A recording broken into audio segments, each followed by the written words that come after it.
പൈത്തണിലെ മറ്റൊരു പ്രോഗ്രാമുമായിട്ടാണ് നമ്മൾ ഇന്നത്തെ കൂടിക്കാഴ്ച. ഓക്കെ, നോക്കൂ ഔട്ട്പുട്ട് ഇവിടെ എന്താണുള്ളത് എന്നുള്ളത്. ഒന്നാമത്തെ ഔട്ട്പുട്ടും രണ്ടാമത്തെ ഔട്ട്പുട്ടും തമ്മിലുള്ള വ്യത്യാസം നേരത്തെ കണ്ടതുമാതിരി ഇവിടെ വ്യത്യാസമുള്ളത് എത്ര സർക്കിൾ ഉണ്ടെന്ന് നോക്കിയാട്ടെ. 1 2 3 4 5 6 7 8 9 10 11 എണ്ണിക്കഴിഞ്ഞാൽ നമ്മൾ 19 ആകുമ്പോൾ സ്റ്റോപ്പ് ചെയ്യുന്നുണ്ട്. അപ്പോൾ 19 ഒന്നാമത്തിൽ. അപ്പോൾ ഒരെണ്ണം കൂടെ എക്സ്ട്രാ ഉണ്ട് 20. അപ്പോൾ ഔട്ട്പുട്ട് രണ്ടാമത്തെ ഔട്ട്പുട്ടിൽ 20 സർക്കിൾസ് ഉണ്ട്. അപ്പോൾ ആ റേഞ്ചിലുള്ള വ്യത്യാസം 19 എന്നുള്ളത് എന്തായി മാറണം? 20 മാറണം. ഇനി എന്താണ് സ്വാഭാവികമായിട്ടും വരുന്ന ചേഞ്ച്? അത് നമുക്കറിയാം അല്ലേ? എന്താണ്? കളർ ചേഞ്ചാണ്. എന്ത് കളറാണ് ഇവിടെ ചേഞ്ച് ചെയ്തിരിക്കുന്നത്? ഒന്നാമത്തതിൽ ലൈൻ കളർ എന്ന് പറയുന്നത് ബ്ലാക്ക് ആണ്, സർക്കിൾ ഫിൽ ചെയ്തിരിക്കുന്നത് റെഡ് കളർ വെച്ചാണ്. രണ്ടാമത്തെ ഔട്ട്പുട്ടിൽ നോക്കിക്കോളൂ, ലൈൻ കളർ എന്ന് പറയുന്നത് വയലറ്റ് ആണ്, സർക്കിൾ ഫിൽ ചെയ്തിരിക്കുന്ന കളർ എന്ന് പറയുന്നത് യെല്ലോ ആണ്. അപ്പോൾ ബ്ലാക്ക് ആൻഡ് റെഡ് എന്നത് എന്തായിട്ട് മാറണം? യെസ്, പറയൂ. ബ്ലാക്ക് ആൻഡ് റെഡ് എന്ന് പറയുന്നത് വയലറ്റ് ആൻഡ് യെല്ലോ. പിന്നെ നമ്മുടെ അയൺ റേഞ്ച് 19 എന്ന് പറയുന്നത് അയൺ റേഞ്ച് 20. ഈ ഒരു മാറ്റം പ്രോഗ്രാമിൽ വരുത്തി കഴിഞ്ഞാൽ നമ്മുടെ പ്രോഗ്രാം റെഡിയാവും. ആ റെഡിയായി കഴിഞ്ഞ പ്രോഗ്രാം നമുക്ക് എന്ത് ചെയ്യാം? റൺ ചെയ്ത് പരീക്ഷിച്ച് നോക്കാം. ഓക്കെ, അതിനായി നമ്മൾ എന്താണ് ചെയ്യേണ്ടത്? നേരത്തെ നമ്മൾ ചെയ്തതുപോലെ തന്നെ ഒരു വ്യത്യാസവുമില്ല. ആപ്ലിക്കേഷൻസ് എടുക്കുന്നു, പ്രോഗ്രാമിംഗ് എടുക്കുന്നു, ഐഡിൽ തുറക്കുന്നു. ഐഡിൽ തുറന്നതിന് ശേഷം ഫയലിൽ ന്യൂ വിൻഡോ എടുക്കുന്നു, ന്യൂ ഫയൽ എടുക്കുന്നു. ന്യൂ ഫയൽ എടുത്തിട്ട് അതിനകത്ത് എന്ത് ചെയ്യുന്നു? നമ്മൾ ടൈപ്പ് ചെയ്യാൻ പോവുകയാണ് പ്രോഗ്രാം. അപ്പോൾ നോക്കാം, നമുക്ക് കുറച്ചൊന്ന് ഫാസ്റ്റായിട്ട് ടൈപ്പ് ചെയ്യാം. From TURTLE turtle import star, from turtle import star. Then pen size PENSIZD, pen size again 3 ആണ്, pen size 3. Then colour, spelling ഓർമ്മിക്കുമല്ലോ. എന്താണ് spelling?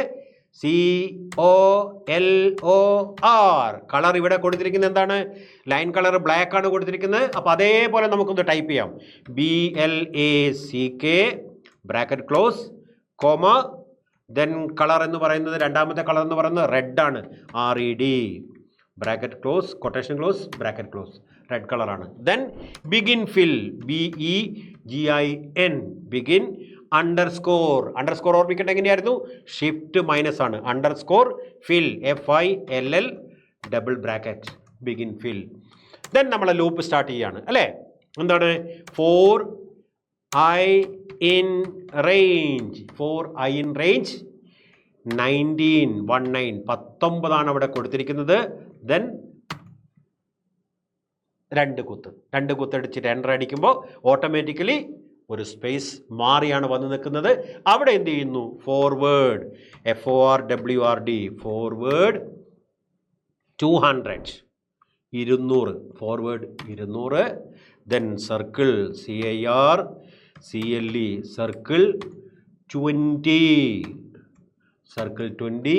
Then left LEFT left 162. Then enter അടിക്കുന്നു. ആ പ്രോഗ്രാം ക്ലോസ് ചെയ്യാണ്, begin fill close ചെയ്യാണ്. അപ്പോൾ ഒരു back space കൂടെ അടിച്ചിട്ട് എൻഡ് ഫിൽ END അണ്ടർസ്കോർ FILL. അപ്പോൾ നമ്മൾ ഈ പ്രോഗ്രാം എന്ത് ചെയ്തു? മനോഹരമായിട്ട് തയ്യാറാക്കി കഴിഞ്ഞു. ഇതെന്ത് ചെയ്യണം? സേവ് ചെയ്യണം, റൺ ചെയ്യണം. അപ്പോൾ റൺ ചെയ്യുമ്പോൾ തന്നെ ഓട്ടോമാറ്റിക്കലി നമ്മളോട് സേവ് ചെയ്യാൻ വേണ്ടി പറയും. അപ്പോൾ നമ്മൾ എന്ത് ചെയ്യുന്നു? റണ്ണിൽ പോയിട്ട് റൺ മൊഡ്യൂൾ കൊടുക്കുന്നു, ഓക്കെ പറയുന്നു. നേരത്തെ ചെയ്ത മാതിരി എക്സാം 10 നമ്മൾ രജിസ്റ്റർ നമ്പർ അണ്ടർസ്കോർ PY5 എന്ന പേരിൽ നമ്മൾ എന്ത് ചെയ്യുന്നു? ഈ പ്രോഗ്രാം സേവ് ചെയ്യുന്നു. സേവ് ചെയ്ത് കഴിഞ്ഞാൽ നമ്മളൊന്ന് നോക്കുക, ചുറ്റും ഒന്ന് നോക്കിക്കഴിഞ്ഞാൽ നമുക്ക് ബ്ലാക്ക് കളറിൽ മൂപ്പർ എന്ത് ചെയ്യാണ്? ആ ചിത്രം അങ്ങനെ നല്ല സ്റ്റൈലായിട്ട് വരയ്ക്കുകയാണ്. ആ വരയ്ക്കുന്ന വര കണ്ടാൽ തന്നെ അറിയാം, നമ്മൾ കിടന്നും കുമ്പിട്ടും കളിച്ചാൽ നമുക്ക് ഇങ്ങനെ ഒരു വര വരയ്ക്കാൻ പറ്റില്ല. മൂപ്പർ വളരെ കൃത്യമായിട്ട് നല്ല സ്റ്റൈലായിട്ട് എന്ത് ചെയ്യുന്നുണ്ട്? ഇത് വരയ്ക്കുന്നുണ്ട്. വരച്ച് കഴിഞ്ഞതിന് ശേഷം ഇത് ഫില്ല് ചെയ്യുന്ന കളറ് റെഡ് കളറാണെന്ന് നമ്മൾ കൊടുത്തിട്ടുണ്ട്. അപ്പോൾ റെഡ് കളറിൽ ഫില്ല് ചെയ്യുന്നതായിട്ട് നമുക്ക് എന്ത് ചെയ്യാൻ പറ്റും? കാണാൻ പറ്റും. 19 സർക്കിൾസാണ് ഇവിടെ വരയ്ക്കുന്നത്. 18 എണ്ണം വരച്ചു, റെഡ് കളർ ഫില്ല് ചെയ്തു. ഓക്കെ, ഇനി നമ്മൾ ഇതിൻ്റെ ഔട്ട്പുട്ട്, ആ ഒരു രണ്ടാമത്തെ ഔട്ട്പുട്ട് കിട്ടുന്ന മാതിരി ഈ പ്രോഗ്രാമിനെ ഒന്ന് ചേഞ്ച് ചെയ്ത് എഴുതണം. അപ്പോൾ എന്തൊക്കെ മാറ്റങ്ങളായിരിക്കും ഇതിനകത്ത് വരിക എന്നുള്ളത് നമ്മൾ നേരത്തെ കണ്ടുവച്ചിട്ടുണ്ട്. കാരണം 20 സർക്കിൾസ് ഉണ്ട്.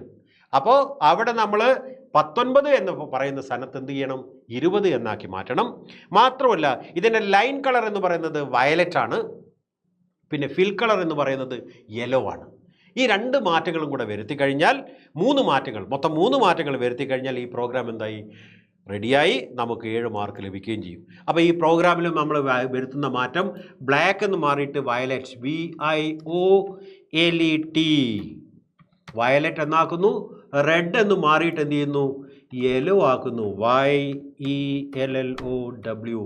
19 മാറിയിട്ട് എന്താകുന്നു, 20 ആകുന്നു. 3 മാറ്റങ്ങൾ ഇതിനകത്ത് ചേഞ്ച് ചെയ്തു. റണ്ണിൽ പോകുന്നു, റൺ മോഡ്യൂൾ കൊടുക്കുന്നു, ഓക്കെ പറയുന്നു.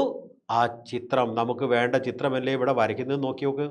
ഔട്ട്പുട്ട് മനോഹരമായ ചിത്രം ടർട്ടിൽ നമുക്ക് വേണ്ടി തയ്യാറാക്കി തരികയാണ്. അപ്പോൾ ടർട്ടിലിന് നമുക്ക് എന്ത് ചെയ്യാം, ഒരു ഹായ് പറയാം. അപ്പോൾ ഈ ചിത്രം ഇത്രയും മാത്രമേ, ഈ ഒരു ചേഞ്ച് മാത്രമേ നമ്മൾ എന്ത് ചെയ്യുന്നുള്ളൂ, വരുത്തുന്നുള്ളൂ. ആ ചേഞ്ചോട് കൂടി തന്നെ ഈ പ്രോഗ്രാം കൃത്യമായിട്ട് നമുക്ക് വേണ്ട ഔട്ട്പുട്ട്, രണ്ടാമത്തെ ഔട്ട്പുട്ട് തയ്യാറാക്കി കഴിഞ്ഞു. അപ്പോൾ ഈ ചിത്രത്തിൻ്റെ പൂർണ്ണതയിലേക്ക് എത്തുന്നവരെ നമുക്ക് അല്പമൊന്ന് വെയിറ്റ് ചെയ്യാം. 18, 19, 20ാമത്തെ ചിത്രവും വരച്ചു. ഓക്കെ, നമ്മുടെ ഔട്ട്പുട്ട് ഇവിടെ തയ്യാറായിട്ടുണ്ട്. അപ്പോൾ നമുക്ക് ലഭിക്കുന്നത് 7 മാർക്ക്. റൈറ്റ്. അപ്പോൾ പൈത്തൺ പ്രോഗ്രാം ഒരു പ്രയാസമില്ല എന്നുള്ളത് മനസ്സിലായില്ലേ? ബൈ.